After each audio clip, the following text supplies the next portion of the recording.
ទឹករួមនៅក្រុងព្រៃវែងឬមួយក៏យើងហៅម្យ៉ាងទៀតថាសួនទឹកសងស្នានិយាយទៅបងប្អូនអើយគឺថាមនុស្សម្នាច្រើនខ្លាំងមែនតើចាបងប្អូនទាំងអស់គ្នាដោយសារវីដេអូនេះគឺតាំងពីថ្ងៃ9វិច្ឆិកាត្រូវថ្ងៃអាទិត្យចឹងហើយថ្ងៃហ្នឹងទំនេរក៏នាំកូនមកលេងក្រុងព្រៃវែងហើយនិយាយពីថាបងប្អូនណយនិយាយពីឡានទម្រាបគ្នាតាំងពីតាមខ្នល់រហូតមកដល់ចុងប៉មនៅមាត់ទន្លេនិយាយទៅបងប្អូនទាំងអស់គ្នាសមិទ្ធផលថ្មីនេះគឺថាមានបងប្អូនមកទស្សនាមកមើលនឹងគឺច្រើនខ្លាំងមែនតើបងប្អូនអរគ្នានេះខ្ញុំថតបានចោះពីលើឡានទៅណាប៉ុន្តែសម្រាប់មនុស្សម្នាគឺច្រើនខ្លាំងមែនតើបងប្អូនអរគ្នាមានទាំងកាមេរ៉ាមែនមានទាំងបងប្អូន live វីដេអូនិយាយទៅអ៊ូអរស្វាយខ្លាំងមែនតើហើយ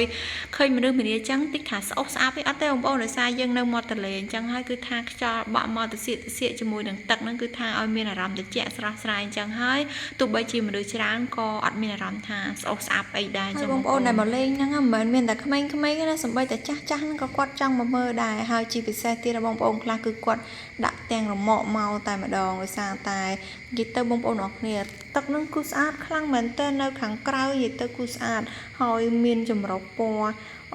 គេដាក់ពណ៌ច្រើនបងប្អូនរបៀបថាវាបដិញគ្នាហើយវាបាញ់បានខ្ពស់ខ្លាំងមែនតើបងប្អូនដែលចង់ទៅលេងអីគឺអាចទៅលេងបាននៅមាត់ទន្លេចុងប៉មយើងនឹងគាត់ថាទឹកហ្នឹងដូចជាគេបាញ់តែ